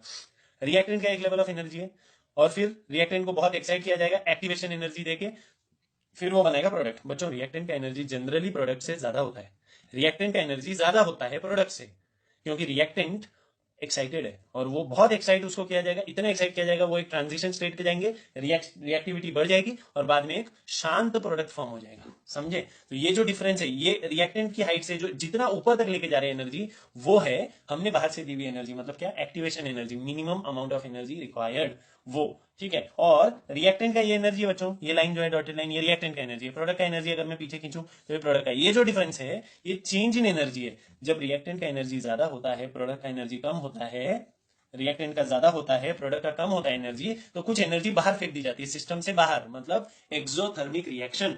अगर रिएक्टेंट का एनर्जी कम है और प्रोडक्ट का एनर्जी ज्यादा है, मतलब बाहर से एनर्जी ले ली जाती है अंदर, मतलब एंडोथर्मिक रिएक्शन। ये हर रिएक्शन पे चेंज होते रहेगा, ठीक है। आगे बढ़ते हैं। मैंने आपको बोला ये ग्राफ लाइफ का ग्राफ है। कैसे, आज हम यहाँ हैं, रिएक्टेंट है हमारी, आज कोई पहचान ज्यादा नहीं है, हमारे पेरेंट्स की मदद से ही हमारी पहचान है, उनके ही नाम से, और हमें बहुत बड़ी पहचान बनानी है, मतलब एक फिनिश्ड प्रोडक्ट में कन्वर्ट होना है। तो ये 1 साल 2 साल जो है बहुत एनर्जी लगा के मेहनत करनी पड़ेगी और बाद में हम सारी जिंदगी आराम से बिता सकते हैं। ये जो नीचे जा रहे हैं ये आराम है। ये आराम कब आएगा, जब हम आज बहुत एनर्जी लगा के मेहनत करेंगे। ट्रांजिशन स्टेट क्या है, हमारा बोर्ड एग्जाम, एंट्रेंस एग्जाम, और फिर प्रोडक्ट बन जाएंगे हम। लाइफ में मेहनत तो आगे भी करनी पड़ेगी, पर उस मेहनत में फिजिकल मेहनत कम और मेंटल मेहनत ज्यादा होगी, ठीक है। थैंक यू सो मच, मिलते हैं अगले लेक्चर में। अगले 2 लेक्चर में चैप्टर कंप्लीट हो जाएगा, पर ये वीडियो शेयर करिए सबसे, ठीक है। मैं चाहता हूं देश में जो जो मेरे स्टूडेंट्स हैं वो भी देखें, और मैं चाहता हूं देश में जो बच्चे यूट्यूब को यूज करके अच्छा ग्रोथ करना चाहते हैं वो रात को 2 बजे 4 बजे सुबह कभी भी देख सके, पढ़ सके, और जो बच्चे क्लासेस अफोर्ड नहीं कर सकते वो भी पढ़ सके, ऐसा कोशिश करना चाहता हूँ। Temperature dependence of reaction rates, हम लोग बोलते हैं ना कि रेट ऑफ रिएक्शन टेम्परेचर बढ़ाने से बढ़ जाता है। बहुत सारे केसेस में टेम्परेचर अगर 10 डिग्री आप बढ़ाओगे तो rate of reaction almost double हो जाएगा। ये किससे पता पड़ता है कि टेम्परेचर और रिएक्शन रेट का कोई रिलेशन है? अरेनियस इक्वेशन से। मिस्टर अरेनियस ने एक इक्वेशन दिया, K is equal to A into E raise to minus E upon R T, जिसमें K है रेट कांस्टेंट, याद है रेट लॉ में था, A है अरेनियस कांस्टेंट, E है log to the base E वाला जो E होता है ना वो, माइनस तो ठीक है, माइनस का मतलब इनवर्स, ई ए मतलब एक्टिवेशन एनर्जी। एक्टिवेशन एनर्जी मतलब क्या बोला था पिछले लेक्चर में, minimum energy required for collision to get converted into a reaction. Okay, collision से रिएक्शन में कन्वर्ट होने के लिए लगने वाली minimum energy is E A. R is gas constant, T is the temperature. अभी इस ग्राफ के पास मत देखिए, वो बाद में देखेंगे। अगर मैं दोनों साइड लॉग लेता हूं, एल एन मतलब क्या, log natural log, log to the base E, क्योंकि यहाँ पे ई है, ठीक है, इसलिए। तो यहाँ पे क्या मिलेगा, के बदले हो जाएगा एल एन ऑफ के। ये देखो a इंटू बी का लॉग क्या होता है, log A plus log B, वही यहाँ पे हुआ है, देखो L N of A plus, ये देखो log to the base E, और ये ई कैंसिल हो गया, minus E A by R T. यहाँ पे प्लस क्या है, log A plus log B, इसलिए प्लस है, और ये raise to the power minus है, इसलिए minus A by R T, ठीक है। आगे बढ़ते हैं, और ये लॉग टू द बेस ई है, जिसको हम लोग यूज नहीं कर सकते हमारे साइंस में, हमारे केमिस्ट्री में, क्योंकि हमारा जो लॉग होता है लॉग टेबल वाला, that is log to the base 10। तो हम लोग ये वाला लॉग लेंगे। ln को log to the base e को log to the base 10 convert करने के लिए 2.303 से मल्टीप्लाई करना पड़ता है, कर दिया, ठीक है। यहां भी करना पड़ेगा 2.303 into log to the base 10 of a। यहां पे कोई जरूरत नहीं है, प्लस इंटू माइनस माइनस हो गया, ठीक है। अब यहां पे भी 2.303 है, यहां पे भी 2.303 है, दो जगह पे है पर यहां पे नहीं है। अगर मैं थ्रू आउट डिवाइड करता हूं 2.303 से, तो मेरे को क्या मिलता है, यहां का चलेगा, यहां का भी चलेगा, सिर्फ यहां पे डिनोमिनेटर में आएगा। Dividing through out by 2.303 gives me log a to the base 10 is equal to log a to the base 10 minus a upon 2.303 RT, ठीक है। अब मैं क्या करूंगा, ये माइनस वाला जो टर्म है ना, इसको पहले लिख दिया और ये log a बाद में लिख दिया, सिर्फ जगह इंटरचेंज किया, बाकी कोई फर्क नहीं पड़ा, ठीक है। तो क्या आएगा, log k to the base 10 is equal to minus A upon 2.303 R T. अच्छा टी किधर था, डिनोमिनेटर में, तो इसको मैं इंटू 1 अपॉन टी लिख सकता हूँ, ठीक है। और ये log a as it is यहाँ लिख दिया। अब इसको देख के आपको 11th स्टैंडर्ड का एक इक्वेशन याद आ रहा होगा, स्लोप ऑफ लाइन वाला, इक्वेशन ऑफ लाइन वाला, y is equal to M X plus C, जिसमें c क्या होता है कांस्टेंट और a क्या है अरेनियस कांस्टेंट, तो उसका log भी क्या होगा कांस्टेंट। नेक्स्ट क्या है, y क्या है log ऑफ k, y क्या होता है log ऑफ k, क्यों y है, क्योंकि y इंटरसेप्ट है, y एक्सिस का पॉइंट है, ठीक है। माइनस ये अपॉन 2.303 आर, ये कांस्टेंट वैल्यू है, ये स्लोप है उस लाइन का जिसको हम m बोलेंगे। और 1 अपॉन टी क्या है, एक्स एक्सिस। अभी ध्यान से सुनना, एक्स एक्सिस कौन है 1 अपॉन टी, इसलिए देखो इस ग्राफ में एक्स एक्सिस पे कौन है 1 अपॉन टी, ठीक है। वापस जाते हैं, y कौन है बच्चों log ऑफ k, तो यहाँ पे देखो ग्राफ में y कौन है, y एक्सिस पे कौन है log ऑफ k, समझ में आ रहा है। ओके आगे बढ़ते हैं, x बता दिया, y बता दिया, m क्या होता है स्लोप ऑफ लाइन, और c क्या होता है कांस्टेंट वैल्यू, ठीक है। देखते हैं, ये स्लोप है, ये y का पॉइंट है, ये x का पॉइंट है, और ये कांस्टेंट है, इंटरसेप्ट है, ठीक है। ये देखो ये रहा graph, log of k versus 1/t अगर लोगे, देखो बच्चों ये क्या है रेट कांस्टेंट, रेट कांस्टेंट जितना ज्यादा होगा रेट ऑफ रिएक्शन उतना ज्यादा होगा। तो एक बात आपको क्लियर है कि log of k versus t अगर मैं ग्राफ बनाता, t बोल रहा हूं, तो ग्राफ ऊपर की तरफ जा रहा होता, क्योंकि टेम्परेचर जितना बढ़ाओगे के बढ़ेगा तो उसका log भी बढ़ेगा। तो यहाँ पे log of k versus 1 upon T है, तो उल्टा हो गया, रेसिप्रोकल हो गया, तो ग्राफ जाएगा नीचे की तरफ, ठीक है। ओके आगे बढ़ते हैं, यहां तक हमको मिल गया स्लोप वाला बात। अब आगे डिटर्मिनेशन ऑफ एक्टिवेशन एनर्जी, अगर आपको कोई बोलता है कि दो अलग अलग टेम्परेचर्स हैं T1 एंड T2 और उस पर डिटरमाइन करो कि उस रिएक्शन के लिए लगने वाली मिनिमम एनर्जी कितनी है, पहले क्या करूंगा मैं, ये जो है ना log ऑफ k, ये वाला जो इक्वेशन है इसको ऐसे लिख दिया, वही ये हमने ऐसा क्यों लिखा था उल्टा करके, ताकि y equal to mx plus c से कंपेयर कर सके। एक्चुअल इक्वेशन ये यूज कर सकते हैं, ठीक है। log of k for temperature T1 becomes log of k1, Arrhenius constant तो कांस्टेंट है, remains as log k, minus ये भी कांस्टेंट है 2.303 भी कांस्टेंट है, r भी, और t बिकम्स T1, देखिएगा log of k1 is equal to log of a minus a upon 2.303 r t1, समझो इसको मैंने इक्वेशन 1 बोल दिया। For second temperature T1 T2 बोला है ना, for T2 log of k2 is equal to log of a minus a upon 2.303 r t2, ठीक है। यहाँ पे आ जाएगा r t2, इसको इक्वेशन 2 बोल दिया। अब मेरे को निकालना है क्या, e का वैल्यू निकालना है, तो कंपेयर करना है, देखते हैं। देखिए सब्ट्रैक्टिंग इक्वेशन 1 फ्रॉम 2 मतलब क्या, 2 माइनस 1, 2 माइनस 1 क्या आएगा, 2 क्या था log k2 minus log k1। अच्छा ये वाला क्या है, पूरा मैंने लिख दिया इक्वेशन 2 का RHS, log of a minus e upon 2.303 r t2 minus ये पूरा इक्वेशन 1 का RHS log a minus e upon 2.303 r t1। अगर ये माइनस वाला सिंबल अंदर घुस गया तो ये हो जाएगा माइनस, ये हो जाएगा माइनस इंटू माइनस प्लस, और फर्स्ट वाले इस इक्वेशन को कोई फर्क नहीं पड़ेगा, एज इट इज कॉपी कर दिया। log k2 माइनस k1 मतलब log a minus log b gives me log a upon b, मिला। ओके अब बच्चों ये और ये तो सेम टर्म्स हैं, तो क्या हो जाएंगे कैंसिल, ओके हो गए। नेक्स्ट टर्म में देखो ये नहीं दिखाई देंगे, नेक्स्ट टर्म में ये एज इट इज कॉपी कर लिया, ये भी एज इट इज कॉपी कर लिया, ये भी एज इट इज दिख रहा है पक्का। ओके ये माइनस है ये प्लस है, इंटरचेंज कर दिया, तो क्या होगा प्लस वाला पहले आ गया माइनस वाला बाद में। ये क्यों करते हैं, सिर्फ अच्छा दिखने के लिए, कन्वीनियंट दिखने के लिए, और कोई रीजन नहीं बच्चों। log k2 upon k1 is equal to e upon 2.303 r t1 minus e upon 2.303 r t2, ये कॉमन है बाहर निकाल लो, 2.303 कॉमन है बाहर निकाल लो, r कॉमन है बाहर निकाल लो, अंदर क्या बचा, इधर क्या बचा 1 अपॉन t1 माइनस इधर क्या बचा 1 अपॉन t2, ब्रैकेट में डाल दिया। यहां तक रखोगे तो भी चलेगा, अगर आप चाहो इसको क्रॉस मल्टीप्लाई करना तो भी चलेगा, तो क्या आएगा t2 minus t1 upon t1 t2, ठीक है। ये है final expression for calculating activation energy. अभी अगर आपको दो अलग अलग टेम्परेचर दिए, समझो 300 केल्विन और 600 केल्विन, तो T1 T2 का टेम्परेचर मिल गया, और 300 और 600 पे K1 और K2 का जो वैल्यूज मिलेगा वो यहाँ डाल दो, R का वैल्यू हमेशा कांस्टेंट होता है वो डाल दो, और ये को छोड़ के बाकी सारे टर्म्स उस तरफ ले जाओ और फिर सॉल्व कर दो, तो मिल जाएगा हमको ये का वैल्यू। ये था वो इक्वेशन, ठीक। Effect of temperature with the help of a graph. अगर मैं एक्स एक्सिस पे लेता हूँ काइनेटिक एनर्जी ऑफ मॉलिक्यूल्स और वाई एक्सिस पे लेता हूँ fraction of molecules with given kinetic energy, मतलब क्या, वो मॉलिक्यूल जैसे मैंने 100 लिए मॉलिक्यूल शुरुआत में, पर उनमें से 70 मॉलिक्यूल्स को ही रिक्वायर्ड काइनेटिक एनर्जी अवेलेबल होगी, तो वो वाले मॉलिक्यूल्स की एनर्जी, ठीक, वो वाले मॉलिक्यूल्स का फ्रैक्शन, ठीक है। T1 T2 दो अलग अलग टेम्परेचर है, ऐसा सोचो कि T2 is greater than T1, समझो T1 का वैल्यू है 30 डिग्री और T2 का वैल्यू है 60 डिग्री सेल्सियस, या केल्विन ले लो, क्योंकि सारे इक्वेशन हमको सॉल्व करने हैं केल्विन में, ध्यान से सुनना क्या बोला, सारे इक्वेशन हमको सॉल्व करने हैं केल्विन में ही। Okay T2 is greater than T1, this is, अभी थोड़े टाइम पहले बोला था 300 600, तो 30 60 को सॉरी माफ करना, 300 है T1 600 है T2, तो T1 के हिसाब से अगर आप देखोगे तो ग्राफ ऐसा आएगा, ये जो नीचे वाला रीजन आ रहा है ना बच्चों, इसको मैं लाइन खींचे शेड कर रहा हूँ, ये वाला जो रीजन है उसमें वो मॉलिक्यूल्स हैं जो 300 केल्विन पे भी एक्साइटेड है रिएक्शन परफॉर्म करने के लिए, ठीक है। पर अगर मैं रिएक्टेंट्स का टेम्परेचर 300 से 600 करता हूं तो क्या होगा, जो मॉलिक्यूल्स पहले से एक्साइटेड हैं रिएक्शन परफॉर्म करने के लिए वो तो रहेंगे ही, कुछ नए भी आ जाएंगे, बराबर है।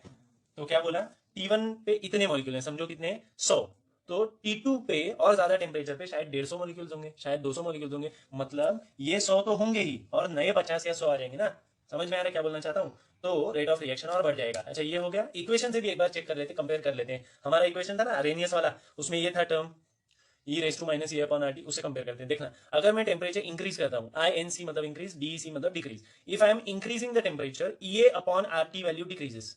क्यों ऐसा हो रहा है? क्योंकि टेम्परेचर डिनोमिनेटर में, तो अगर टेम्परेचर बढ़ेगा तो ये अपॉन आर टी का पूरा वैल्यू कम हो जाएगा। अच्छा, अगर ये वैल्यू कम हो रहा है तो माइनस ये अपॉन आर टी इंक्रीज होगा। क्यों? क्योंकि माइनस का मतलब है रेसिप्रोकल, उल्टा। ठीक है, आगे बढ़ते हैं। अगर ये वैल्यू इंक्रीज हो रहा है तो E raise to minus A upon R T क्या होगा? वो भी इंक्रीज होगा, क्योंकि ये टर्म बढ़ा तो जिसके भी पावर में हो जाएगा वो बढ़ जाएगा।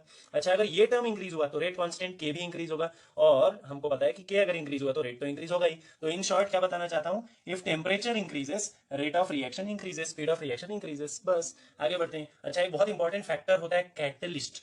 कैटलिस्ट क्या होता है? हमने बचपन से सीखा हुआ है 6-7 स्टैंडर्ड से या शायद 10 स्टैंडर्ड से, कि कैटलिस्ट ऐसा सब्सटेंस है जो रिएक्शन में बिना पार्टिसिपेट किए रिएक्शन का स्पीड बढ़ाता है। कैसे बढ़ाता है पता है? एक्टिवेशन एनर्जी कम कर देता है। एक छोटा एग्जांपल देता हूं फिर आपको समझेगा।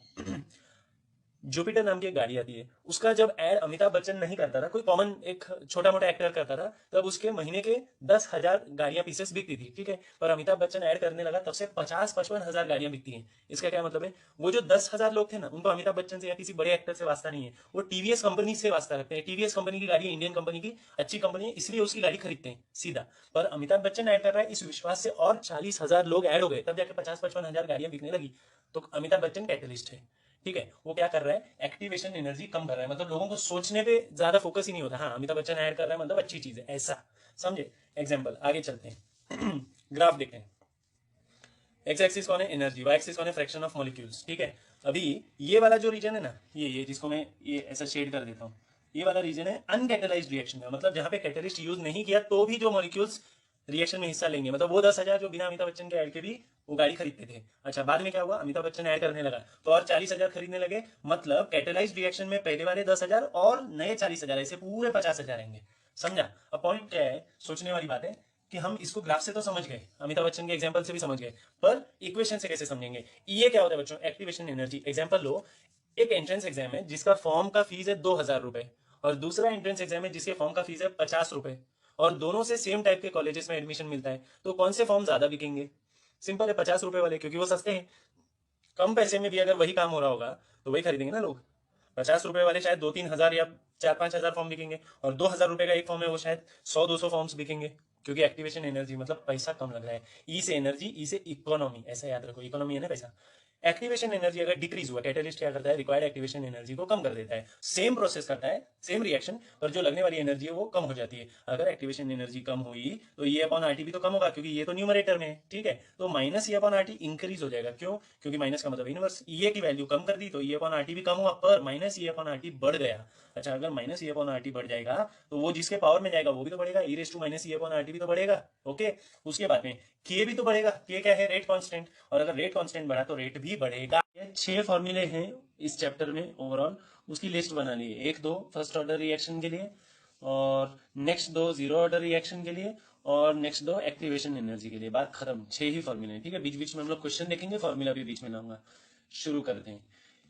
ये मैं आज आपसे डिस्कस करने वाला हूँ नॉन न्यूमेरिकल्स। वो नॉन न्यूमेरिकल्स हैं आपके टेक्स्ट बुक में, जो लास्ट में एक्सरसाइजेस में अनसॉल्व न्यूमेरिकल्स होते हैं ना, वो सारे के सारे डिस्कस करेंगे। ठीक है, शुरू करते हैं। पहला वाला, इन अ फर्स्ट ऑर्डर रिएक्शन, जैसे फर्स्ट ऑर्डर बोला, आपको फर्स्ट ऑर्डर के 2 फॉर्मूला पे फोकस करना है। ठीक है, in a first order reaction the concentration of reactant decreases from 20 millimole per DM cube to 8 millimole per DM cube. मतलब इनिशियल 20 मिलीमोल है और फाइनल 8 मिलीमोल है। A0 80, ठीक है, A0 इनिशियल, 80 फाइनल, इन 38 मिनट्स, मतलब T का वैल्यू दिया है। ये दिया है A0, ये दिया है 80, ये दिया है T। What is the half life of the reaction? ये ब्रैकेट में आंसर दिया बच्चों, हमारा फोकस आंसर लाने पे होना चाहिए। यही आंसर लाना है, इसके पीछे नहीं भागेंगे हम। ठीक है, क्या क्या दिया है आपको? A0 दिया है, 80 दिया है। ठीक है, शुरू करते हैं। A0 दिया है, 80 दिया है, T दिया है, तो हम क्या करेंगे? पहले निकालेंगे K। क्वेश्चन पूछा what is the half life, पर K निकाला तो जाके टी हाफ निकाल पाएंगे, क्योंकि टी हाफ का फॉर्मूला क्या है? T half is equal to 0.693 upon K। तो सबसे पहले A0 का वैल्यू 20 डाल दो। मिली मोल हो या मोल हो उससे कोई फर्क नहीं पड़ता, क्योंकि ये और ये दोनों ऊपर नीचे आएंगे, यूनिट कैंसिल हो जाएगा। ठीक है, आगे चलते हैं। तो A0 मालूम है, 80 मालूम है, T मालूम है, पूरा RHS मालूम है, सॉल्व करके K आ जाएगा, और K का वैल्यू इस फॉर्मूला में डालेंगे, T half is equal to 0.693 upon K, तो आंसर आ जाएगा। ठीक है, टाइम 38 मिनट में रखा है तो के का यूनिट आएगा मिनट इनवर्स, क्योंकि A0 AT का यूनिट कैंसिल होगा, T is in the denominator, के का यूनिट आएगा मिनट इनवर्स, और फिर के जब यहां डालोगे तो टी हाफ का यूनिट आएगा मिनट में। डन, फर्स्ट न्यूमेरिकल ऐसे करना है। अच्छा अभी आपको क्या करना है पता है, यहाँ पे वीडियो को पॉज करना है, फिर न्यूमेरिकल सॉल्व करना है, फिर सेकंड क्वेश्चन देखना है।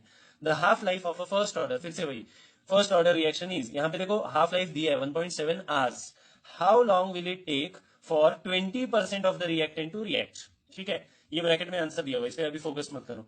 1.7 आवर्स क्या है, टी हाफ का वैल्यू, तो सबसे पहले मैं क्या करूंगा, ये वाला फॉर्मूला, इसी से ये मिला है, देखो टी हाफ का वैल्यू डालूंगा तो के मिल जाएगा, के की वैल्यू यहां डालूंगा, ठीक है, ये यहां डाल दूंगा, देखो इससे ये और इससे ये मिला, इंटरचेंज कैसे पोजीशन, यहां डाल दिया ए का वैल्यू।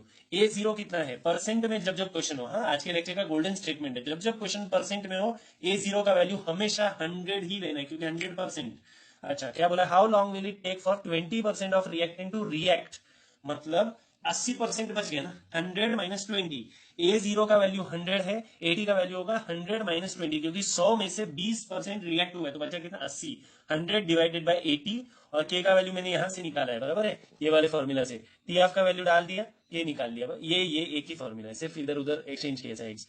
तो यहाँ पे के डाल दिया, A0 100, AT का वैल्यू 80 डाल दिया, पूरा आरएचएस सॉल्व करो, टाइम मिल जाएगा, कितना आएगा अप्रोक्सीमेटली 32.9 मिनट्स। हो गया सेकंड न्यूमेरिकल, वीडियो को करो पॉज और सॉल्व कर लो, फिर चेक कर लो answer.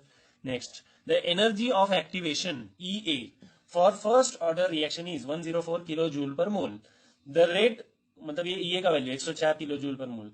The rate constant eight 25 degree Celsius, इसको पहले हमको केल्विन करना है, इज 3.7 इंटू 10⁻⁵ सेकंड इनवर्स। ये किसका वैल्यू है, रेट कांस्टेंट के का वैल्यू है।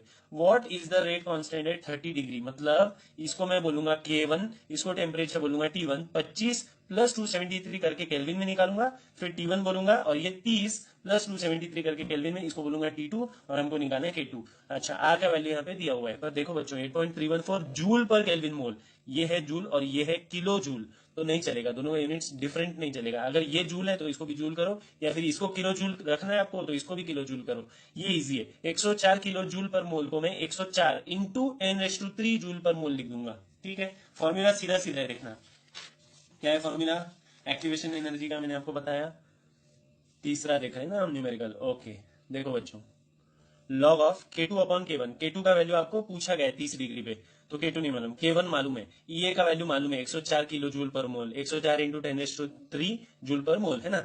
आगे EA का वैल्यू मालूम है, R का वैल्यू मालूम है, T1 मालूम है, T2 मालूम है, ये सारे वैल्यूज डाल दो। पहले पूरा RHS सॉल्व करो, LHS को पहले शुरुआत में हाथ नहीं लगाना, पूरा RHS सॉल्व करने के बाद पूरा सॉल्व हो गया, इसका लॉग है, इसको थ्रू आउट एंटी लॉग मार दो, तो इसका लॉग और उसका एंटी लॉग कैंसिल हो जाएगा, ठीक है। और यहाँ पे जो वैल्यू उसका एंटी लॉग होगा, फिर K1 को उस साइड भेज दो, आ जाएगी K2 की वैल्यू, ठीक है।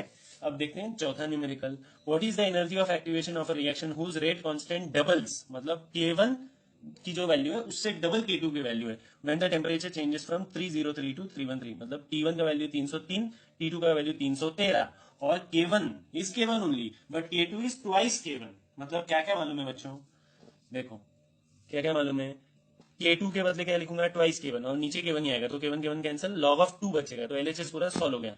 R का वैल्यू हमको पता है 8.314 फिक्स्ड वैल्यू, T1 का वैल्यू 303, T2 का वैल्यू 313, तो सिर्फ बचा ये, पहले LHS पूरा सॉल्व कर लो, फिर ये उधर भेज दो, ये वाला ब्रैकेट सॉल्व करके उस साइड भेज दो, ठीक है। नेक्स्ट, ये हो गया चौथा। पांचवा न्यूमेरिकल देखते हैं, the rate constant of a reaction, मतलब के का बात चलो, rate constant of a reaction at 500 degree Celsius is 1.6 into 10⁻³ molar inverse second inverse. What is the frequency factor of the reaction, बच्चों फ्रीक्वेंसी फैक्टर ये बड़ा इंपॉर्टेंट चीज है।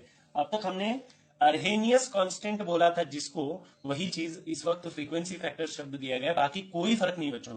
फ्रीक्वेंसी फैक्टर मतलब capital A, Arrhenius equation, Arrhenius constant, rate constant of reaction at 500 degree Celsius, मतलब T1 दिया है या T दिया, देखो और कोई और टेम्परेचर नहीं दिया, मतलब T 500 प्लस 273 कितना होगा 773 केल्विन, एक चीज मिली T, और ये क्या है K, और क्या दिया हुआ है, if the activation energy is 56 kilo joule per mole. अब इस किलो जूल पर मोल को हम लोग कन्वर्ट करेंगे किसमें, जूल में, तो आएगा 56 इंटू 10⁻³। डन, क्या क्या मालूम है, टेम्परेचर मालूम है, K मालूम है, और EA का वैल्यू मालूम है, देखो K मालूम है, ये वाला फॉर्मूला, क्योंकि यहाँ पे T1 T2 नहीं है, जब T1 T2 हो K1 K2 तब ये वाला फॉर्मूला। अभी हम लोग फिर वाला फॉर्मूला लिखेंगे, K का वैल्यू मालूम है, EA का मालूम है, R का मालूम है, T का मालूम है, तो क्या करेंगे, ये माइनस EA बाय RT है ना, ये EA अपॉन 2.303 RT उसको भेज देंगे उस साइड, तो हो जाएगा प्लस ठीक है, तो पूरा सॉल्व कर लेंगे। क्या आएगा, लॉग ऑफ के मतलब क्या, log of 1.6 into 10⁻³ molar inverse second inverse. तो ये सॉल्व हो गया। ये वाली वैल्यू ये की डाल दी 2.303 इंटू आर की डाल दी, टी की डाल दी, ये पूरा सॉल्व किया, उस साइड भेज दो, ऐड कर दो, इसको और इसको ऐड कर दिया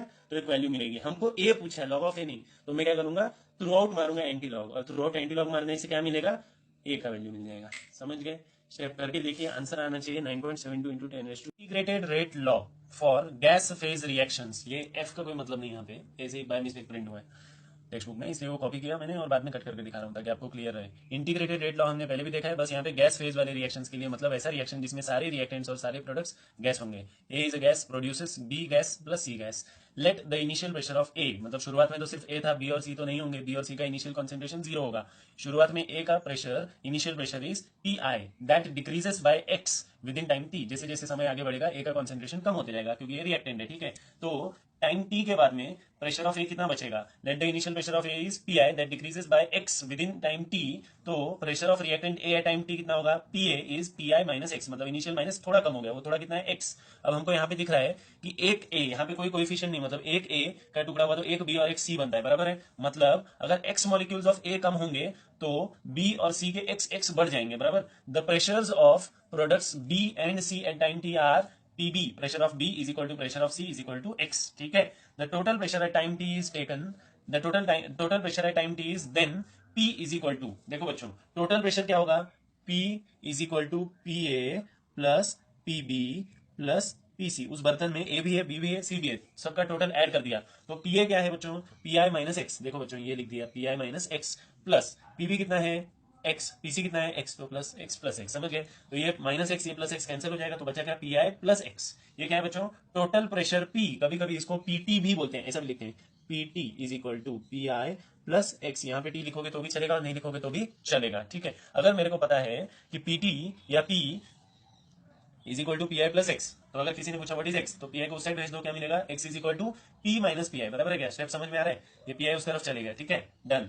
अब इसको बोलिए इक्वेशन 2, पहले इसको क्या बोला था, इक्वेशन 1, पी ए का वैल्यू लिख दिया था 1। अब ये पी ए में P A is equal to P I minus x है, यहाँ पे एक्स का वैल्यू मिल गया पी माइनस पी आई, ये यहाँ पे पुटअप कर देंगे, देखते हैं। Pressure of A at time T is obtained by substitution of equation 2 into equation 1। ये जो वैल्यू है एक्स की, पी माइनस पी आई, ये वैल्यू यहाँ पे पुटअप कर दो तो क्या मिलेगा, देखो P A is equal to P I minus x था ना, तो एक्स की जगह पे पी माइनस पी आई डाल दिया, ये माइनस अंदर जाएगा तो ये माइनस पी, और ये minus of minus plus P, तो P I plus P I कितना हो जाएगा, 2 पी आई, और ये क्या है माइनस पी। बात समझ गए, क्या है प्रेशर ऑफ ए, ठीक है, ओके। तो अब at time T initial pressure of A कितना है, पी आई, और पी ए मतलब क्या, pressure of A at time T कितना है, 2 पी आई माइनस पी, ठीक है। आगे बढ़ते हैं, तो integrated rate law for first order reaction क्या है, K is equal to 2.303 upon T into log to the base 10 of A0 upon AT, और A0 का वैल्यू क्या है हमको पता है, PI, A0 का वैल्यू है PI, और AT का वैल्यू क्या है बच्चों, 2PI माइनस P, ये वाला टर्म, ठीक है, यहाँ पे डाल दो, क्या आएगा, thus concentration of A0 becomes PI